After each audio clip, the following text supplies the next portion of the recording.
G'day, fuckheads. Now when I make a video that focuses on a specific group or faction, I'm always looking for unique gags. Whether this be Bretonia actually being ISIS, or Tyranids being a metaphor for America, I like to keep it original.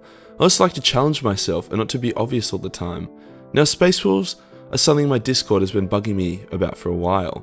Probably because they're a bunch of filthy fucking degenerate furries, but sucks for them because I'll do everything I can to avoid making any furry jokes in this entire video, despite how easy it would be. Not that anyone gives a fuck, but progress on the upcoming animated video is going well. The draft of the script is finished and currently being reviewed by people who probably should have written it instead of me. If you want to see the draft and offer some advice and tips, then DM me on Discord and I'll shoot it through.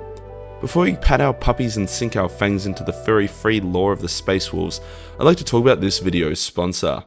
Raid Shadow Legends. You might be thinking, my god, Magically promoted this game 3 times now, what are you doing, you madman?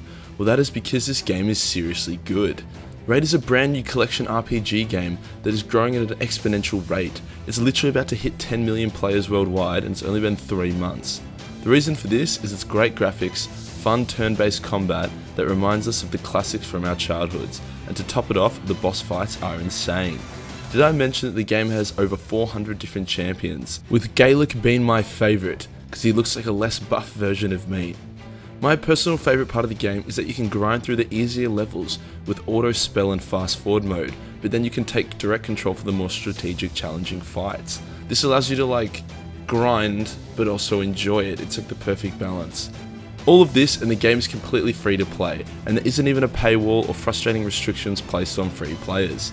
The option of PvP, PvE and a rich storyline, it's not surprising this game has a nearly perfect score and nearly 200,000 reviews in the Play Store. The game is getting a ton of updates and new content all the time, so to give you guys a head start, use my link in the description and comments to get 50,000 silver for free and a free epic champion within a week of playing. You can find me in the game under the name Majorkill. No shit, so then we can make a clan together. Thank you Raid for sponsoring this video. Let's get into it. The Space Wolves are a very non-codex compliant legion of space marines who basically do whatever they want, especially since the only men who can rein them in have either vanished for unknown reasons or are a dry little french fry sitting on the golden throne. The Space Wolves are one of the 20 original space marine legions created by the Emperor to conquer the tits out of the galaxy. Their Primarch is Leman Russ, a brash, crude barbarian whose personality has been reconned so many times it looks like he's suffering from some serious bipolar. When the baby Primarchs were yeeted across the galaxy, Leman ended up upon Fenris, a cold, shitty world full of big-ass wolves and cheeky Vikings. Leman was taken under care by some wolves and raised among them till there was a bit of an incident with some hunters. See, the hunters killed Leman's wolf mum, and so Leman did what any 3-year-old kid would do at the time. He killed a dozen grown men until they submitted to him. He was then brought to the king and got adopted. From there he did what every Primarch child does, unites their planet through excessive levels of charisma and violence. Unless you're a shit cunt, like Angron, who gets enslaved. Fucking scrub. Before we continue with their origin story however, I'm going to list some of their key characters and who they are, just so when I throw a name or two around, you aren't having to ask your Scandinavian friends how to spell it when you want to try and find them on your favourite anthropomorphic role-playing websites.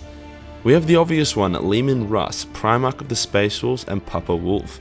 And then we have a fan favourite who is Bjorn the Fell-Hounded, who was a space marine serving directly under Russ during the Great Crusade and the Horus Heresy. He became the chapter master, or the Great Wolf, upon the disappearance of Leman. He got molested a bit and ended up in a dreadnought where he currently resides over 10,000 years later. The current leader of the Space Wolves, Logan Grimnar, is another important character of note. With how hot and heavy shit is getting in 40k, Logan has been doing a pretty swell job so far. Anyways, Daddy E gets wind of Leman and arrives at Fenris, sussing out the sitch. Big E becomes Little E and walks into the long hall and challenges Leman. To Leman's credit, he beats the Big E in a drinking contest as well as an eating contest. The Big E was like, listen here you little fucking shit, you're gonna come be my son. And Leman was like, come on then you pansy little fucking cunt, I'll knock you out.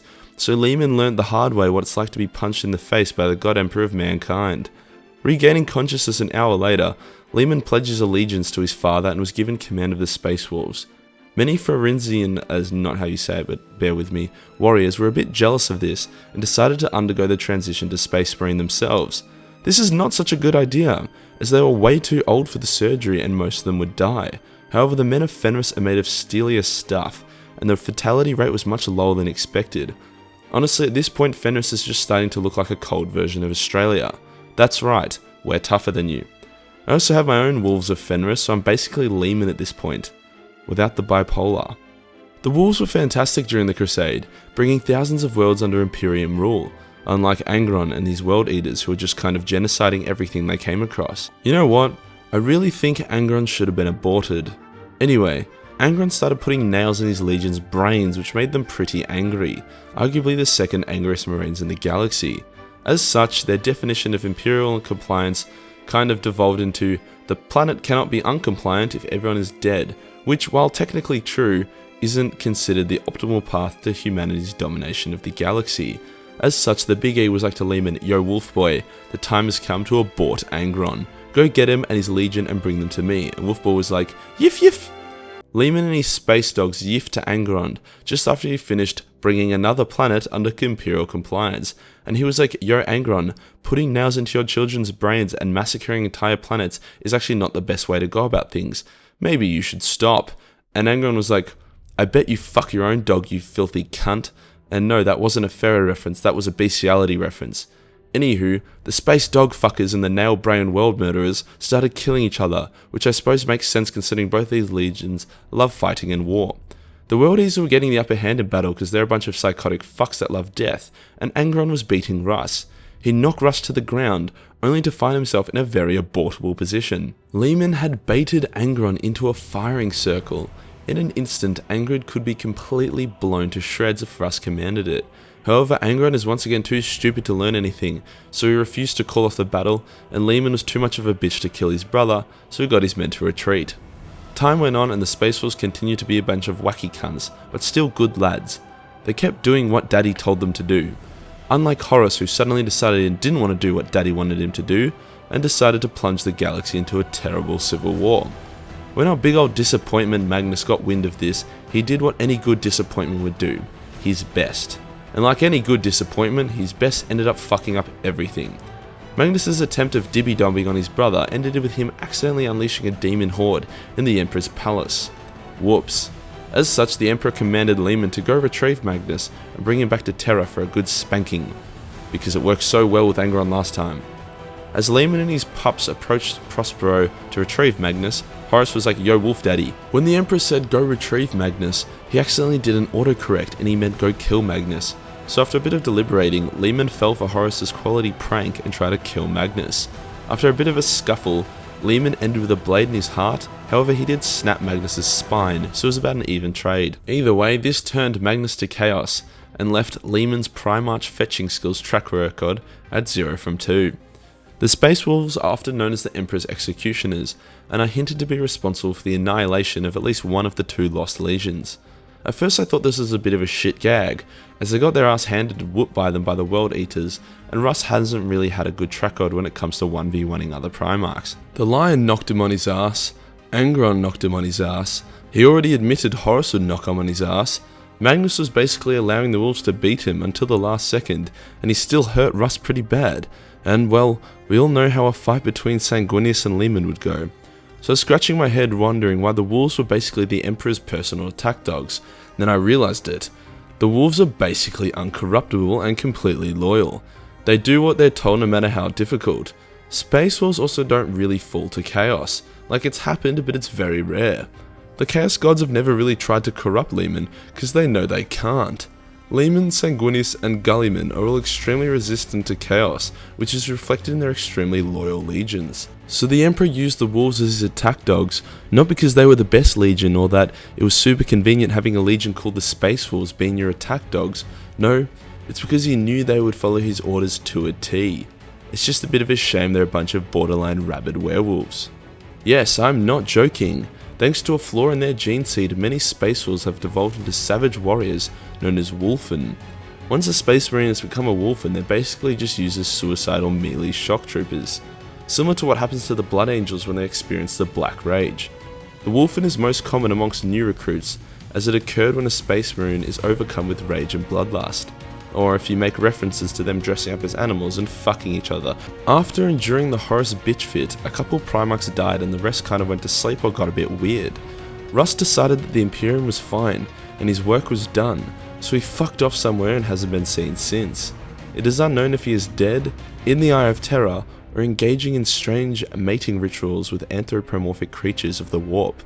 Either way, he's gone, and he will likely return at some point soon in order to further the plot.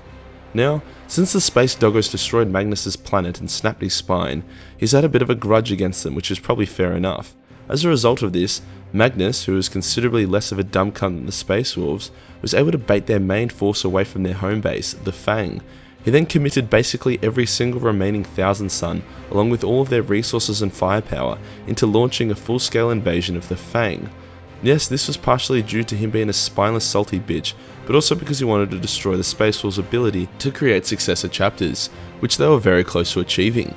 The reason they weren't able to create successor chapters previously is because of how fucked their gene seed is from engaging in excessive amounts of unspecified fetishes. With successor chapters, the Space Wolves would grow exponentially and they would pose a massive threat to chaos. The invading Suns had an army of over 2 million warriors, which was considerably more than the small Space Wolf garrison. After a few days of sieging, the Thousand Suns were able to break into the Fang, at which point Bjorn the Fellhounded, who was literally the biggest rapist in the world, was woken from his dreadnought sleep. He proceeded to fuck shit up and buy the Space Wolves a lot of time. However, he could not stop Magnus from breaking into the Space Wolf's gene room, destroying everything, and then killing the only Space Wolf who knew how to create successor chapters. So yeah, Magnus kind of scored a victory there. But because Magnus is a disappointment, he was attacked by Bjorn and 3 other Space Wolves and nearly beaten. Like pretty much any other Primarch would have one-shot these fools, but Magnus barely defeated them. He killed the 3 Space Wolves and wounded Bjorn. Magnus got very salty when he realized Bjorn was present for the burning of Prospero. However, the main Space Wolf force had returned to the Fang by this point, and they weren't too happy to see their shit getting fucked up. The Great Wolf, aka Big Balls Harek, jumped out to 1v1 Magnus and nearly beat him, but even the biggest disappointment of a Primarch is still a Primarch, and he killed Big Balls Harek and then yeeted the fuck out of there. Although this seems like a massive defeat for the Space Wolves, it was actually kind of a victory. They had lost their chapter master along with any hope of successor chapters. In turn, Magnus's forces were fucked. They lost more than 2 million of their warriors and a fuck ton of ships. On top of this, the effort and resources needed to invade the Fang had left the Thousand Suns empty. Magnus also fucked off to go do some random shit like trying to murder Gulliman, and Ahriman is too busy trying to open mythical vaults to be an effective leader for his people. As such, the Thousand Suns have very little presence or provide any real threat to the Imperium other than a few select sorcerers, until the plot demands they become threatening again. Yif yif bitch. And I guess the plot demanded it pretty quick, because the entire star system of Fenris is currently one big ass war zone, full of demons and Thousand Suns, so fuck me, I don't know. The re-emergence of Magnus the Red as well as the return of Gulliman were the final 2 events that were prophesied to occur before the return of Leman, so I'd honestly expect to see Leman with fresh new model pretty soon. I would like to see him return during a big Magnus arc. I'd like to see Magnus regain his shards and become whole again, just in time for a battle with Leman and the Space Wolves. However, this time Leman does not attack and unleash his warriors, but learns from his mistakes. Originally I wasn't too keen on a Magnus redemption, however after binge watching Emperor Text's speech, it's something I'm all for. Even if all the missing loyalist Primarchs returned, they'd still be outnumbered by the current active traitor Primarchs, so there's room for 1 or 2 of them to get their dicks out of their mouths and come cuddle with Daddy. The return of Bobby G has meant the new Primaris Marines have been added to the ranks of the existing Space Wolves. Although hesitant to accept the new breed of Astartes due to their lack of Pharisaian culture, interpret that how you will, the Primaris, I need to really learn how to say that. Primaris have been eager to prove their worth and now embrace into the ranks of the Space Wolves. In terms of combat tactics, the Space Wolves like to come across as a disorganized rabble of super soldiers with no real tactics or plan. However, this couldn't be further from the truth. They operate in disciplined pack formations, which heavily bolsters morale and squad cohesion. The doom of most of the Space Wolves' enemies is realizing too late how tactically adept the Wolves are. In saying this, however, all of their brilliant tactics and strategies revolve around getting into close quarter combat, which is in itself pretty fucking stupid. Okay, I've made my verdict. The Space Wolves are dumb as fuck. and they dress up as wolves and fuck each other. But mate, don't fucking say it to me. And that wraps us up here, guys. This is my first time making a chapter specific video, but with all the requests as well as how popular they are, I really wanted to give it a crack. If this video gets 30k views, I'll do another one based on another Space Marine chapter. Let me know which one you guys want me to cover and why in the comments. If you guys want to get involved in projects, chat shit, play games, or just send me nudes, then Discord is the place to be. If you enjoy my stuff, then even a $1 donation on Patreon really goes a long way, and also gives you access to all the music used in all my videos, as well as a shitload of Warhammer lewd art. Cheers, cunts. Peace.